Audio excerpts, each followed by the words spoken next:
Good morning. I'm on my way to the kitchen to make a cup of tea, and then I thought we could sit down and have a chat.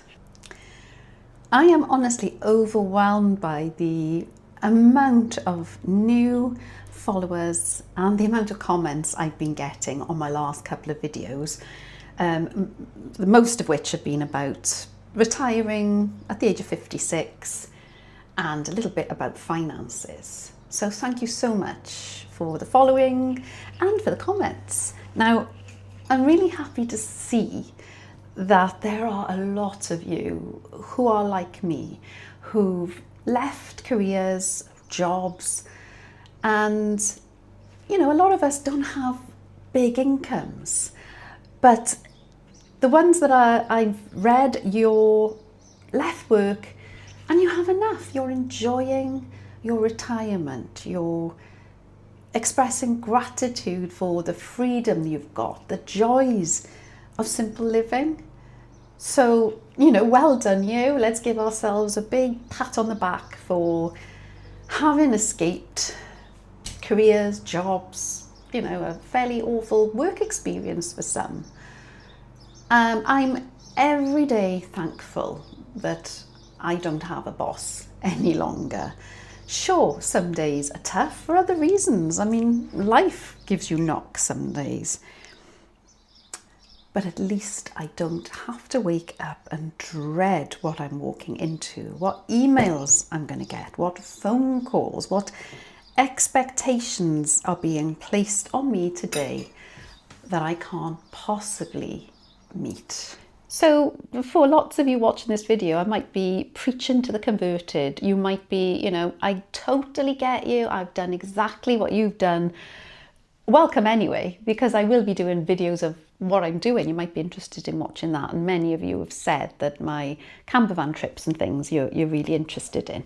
But I guess I'm doing this video for the people who may be a little bit fearful that, well, everything that comes with leaving a job that you've identified with maybe for maybe all your working life. And I can relate to that because at the age of 48, I was in a job that I was really burnt out. I wasn't able to leave at that point, but as I've alluded to on previous videos, I made a plan to retire at 55, and I knew that was going to be possible, maybe a bit uncomfortable, but it was going to be possible because I did have access to an NHS pension that I could take out early at the age of 55. Wasn't going to be a whole lot, but that became my focus.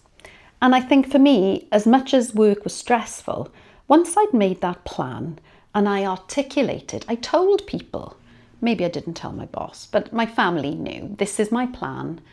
And it wasn't just, I would love to, it was like, I am going to retire at 55. I've told you about the vision boards I did. It became an exit strategy. And that almost made me feel better. I wasn't totally confident that I would have enough money to live on or how I was going to do it exactly. But the fact that I had said it out loud made work more bearable because I knew it was going to be a finite situation, that I wasn't going to be stuck in this awful treadmill forever.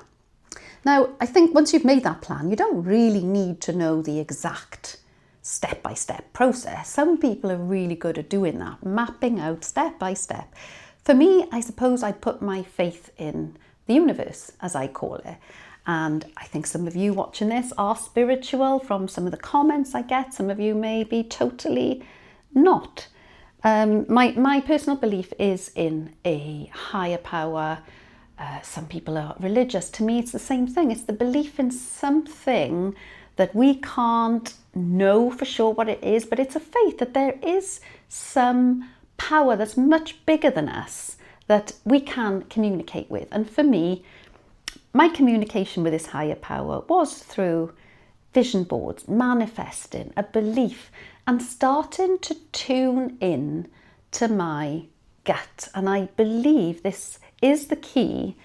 Even though I didn't know how I was going to get there, I believed I did, and I started listening to my gut. Now, some people meditate. You know, there are so many ways, I think, of communicating with this spiritual realm. And even now, it's not, it's not an answer that I can just say, I need an answer to my question and I just get the answer like that. Oh no, it's not quite as easy as that.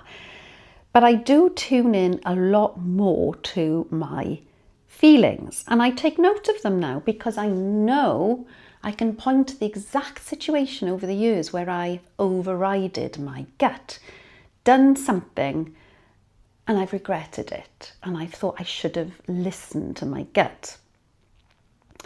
And I can only be guided now by the way it feels, the way it sits in me when I'm about to make a big decision. So going back to the fear of retirement, this was my goal. I kind of handed it over and just let things happen. Now, of course, at the age of 48, I could not predict COVID. I could not predict a breast cancer diagnosis. I couldn't predict, although it was probably not a total surprise, that my mother was diagnosed with dementia, because the signs were there even then.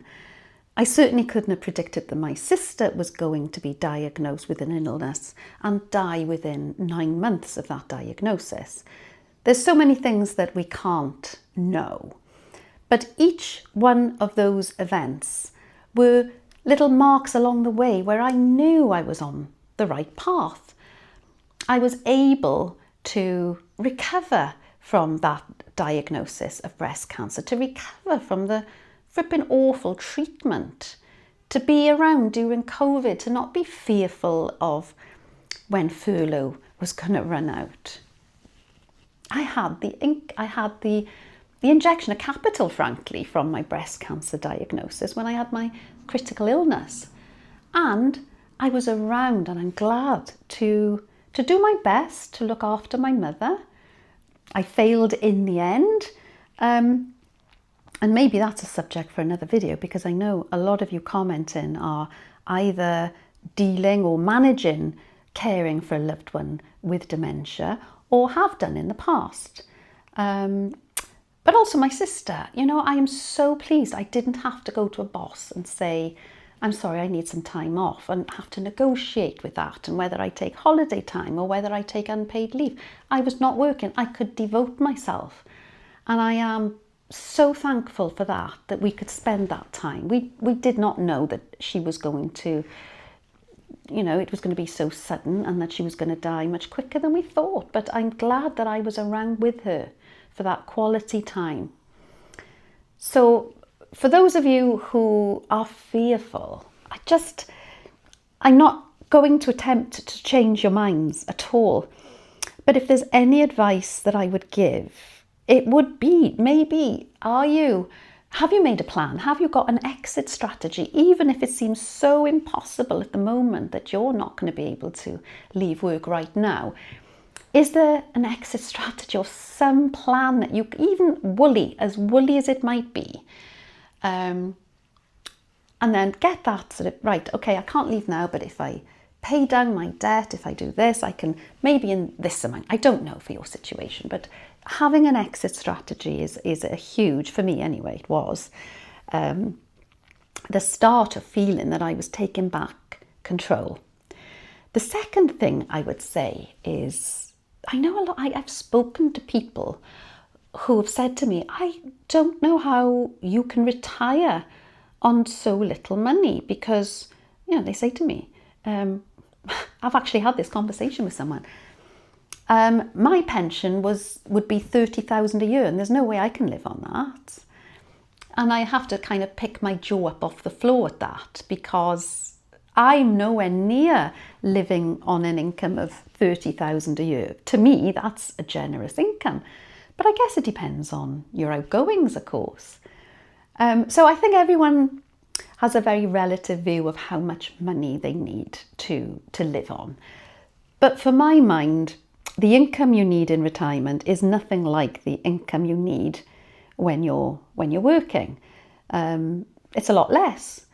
And I know a lot of you are feeling the same. You can live much more simply. You enjoy the smaller things. You don't need those big 2-week holidays because every day is almost like a holiday now. I mean, I'm not sitting by the pool, but time is such a valuable currency. And when you've got more time, I think you can enjoy things that you can't possibly enjoy when you have to squeeze maximum enjoyment into those 2 weeks off that you get from working.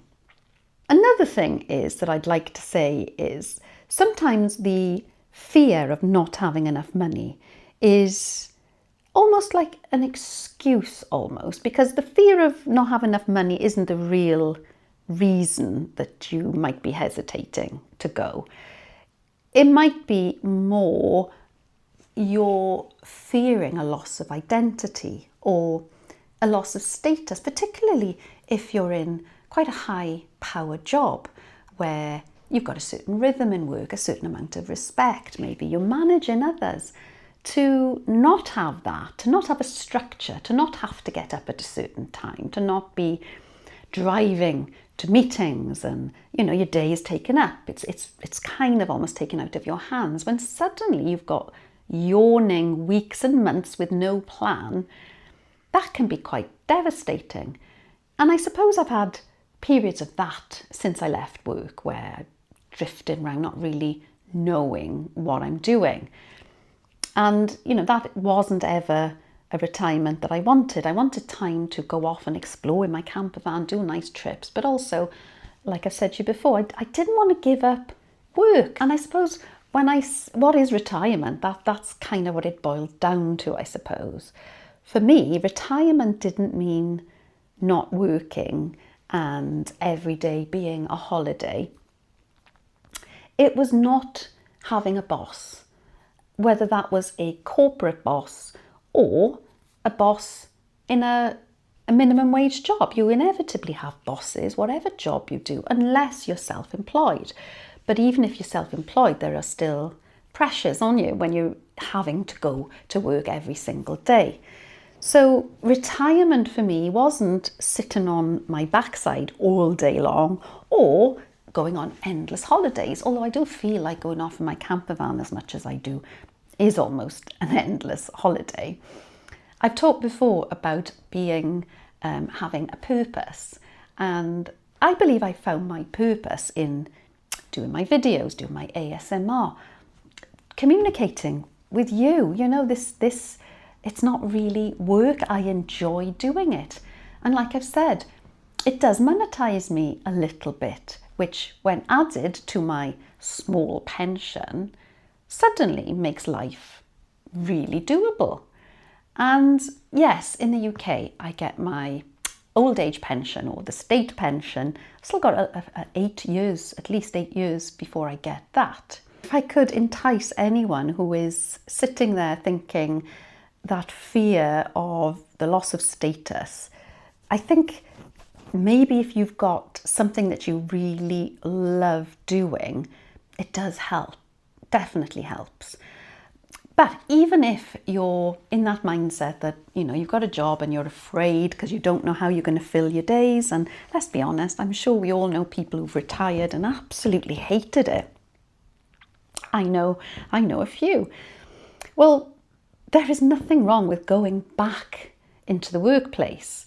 Now, admittedly, you probably won't go back, maybe you will.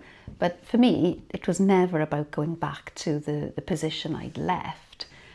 I didn't mind doing the minimum wage jobs. And there are always, if you've got time and you've got your health, you can always earn money.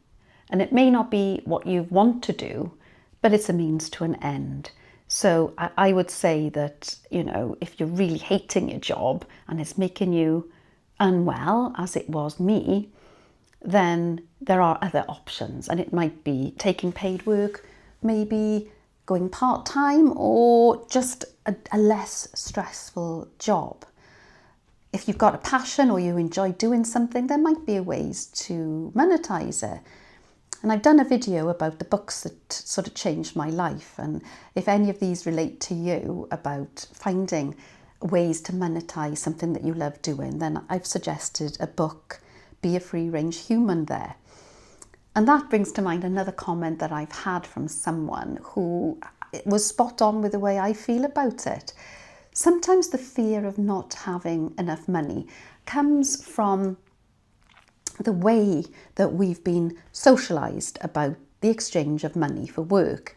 For me, it was very much, I was brought up to do your best at school, get the best possible grades, because then you'll work for a good company. And if you stay with that company for a long, long time, you needn't worry, you'll have a good pension. And then when you get to 67, you can retire. Well, I've changed my view on that. I don't think we should be working till the age of 67 for a start, and certainly not in a soul-sucking job. I'm not a pension expert. I couldn't possibly comment. I'm glad I paid into several different pension pots. But my point of this is, someone mentioned having multiple income streams, and that's something that I am now a big believer in. I think we are sold a lie a little bit about go to university, get a degree, and then you stay in that job forever. Because as I found, once you're in a career, when I started nursing, I didn't really see a way out.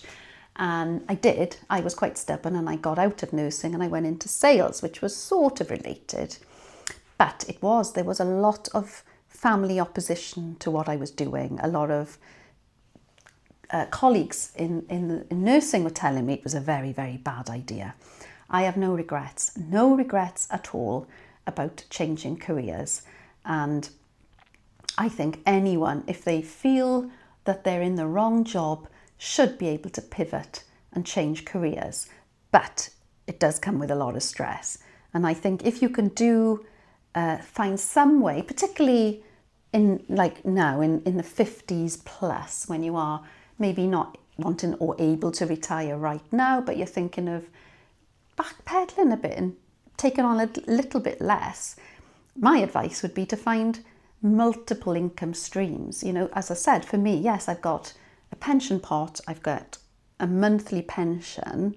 I also get monetized from a few different sources, from social media. I've got a few different social media accounts, and they all pay small amounts. But when you pool it all together, and if one drops off, like social media is notorious, you'll get one account that does extremely well for a few months. Next month, it drops off a cliff. It's not like when you're in a career, when you know pretty much month to month what you're going to get. And yes, you might get a bonus, you might not, but you know what your base income is. When you're, working with the social media thing, for example, it's so feast and famine. You really can't predict it. But I feel by having multiple ways and channels, it does kind of level out, makes it a bit less frightening. So I don't know if I've given any food for thought to those of you who are maybe in the camp of, well, it's all right for you, but I can't because. To recap, my first thing would be, if you are in that camp, and yes, I'd love to retire, but I can't, take a long, hard look at your situation and why. Why can't you leave right now? Is it because you're afraid of what your family are going to say? Are you afraid that you're not going to know what to do with yourself? Are you afraid that you won't have enough money? Because all of those are going to need some different plans in place. And I suppose ultimately it comes down to how much you really, really want to leave work. Because for me, that was very much what I wanted to do, to leave the boss. Not to leave work, to leave the boss, being told where I had to be, what I had to do. I wanted to be more independent. And in some ways, it is more scary. And as I said to you, the income is definitely much more up and down. But I wouldn't swap it. And there's no way. If someone offered me my dream corporate job with the most perfect boss in the world, I still wouldn't go back, because there's no job on earth that would allow me, like next week, I'm going to go away in my camper van again. And if I want, I can still make videos and earn income doing that. And I think, I wouldn't swap it. But I know we're all different. But there may be one person out there who, having listened to this video, thinks, maybe I can. And I'm not suggesting that it can happen overnight. It didn't happen overnight with me. A lot of it was luck. Yes, I never gave up my pension, even when it would be, there were times when, as a single mother, and I could have done with more money. Giving up my pension would have seemed like an easy solution to get a more monthly income. I didn't. I am so pleased I didn't. But a lot of that is luck. But yeah, have a plan. Decide what is your sticking point. Is it because you're afraid of what everyone is going to say, or is it that you're saying I need more money, but is that just because you're scared of what's going to happen when you leave the workplace? I would love to hear in the comments from those of you who are can recognise what I'm saying, and maybe that's been you in the past, and like why you're almost laughing at what you used to think, because I do. I think, I was a little bit afraid, and I took minimum wage jobs because I thought, it's income at the end of the day, it's income. And it was income, but it was also a thief of my time. I made myself a cup of tea, and I thought I just wanted to talk about a theme today. And I am very conscious that I do, I think somebody has said it in the comments, I do go on. My husband always used to say that to me when we used to make these videos together. In the camper van, he did always used to say, my God, you can talk. So yeah, I am conscious that I do go on, but so many of you are making lovely comments. So I guess I must be doing something right. I'll see you very soon on another chatty video. I've got an idea in my head of what I'm going to talk about on that video. And again, very personal to me. And the theme of that video is going to be about health, but particularly health anxiety, because that is something that has been dogging me for years. So stay tuned for that. But hope you all have a lovely day. Those of you in the UK or anywhere around the world where you're enjoying lovely weather, hope you're getting out and enjoying it. I'll see you soon.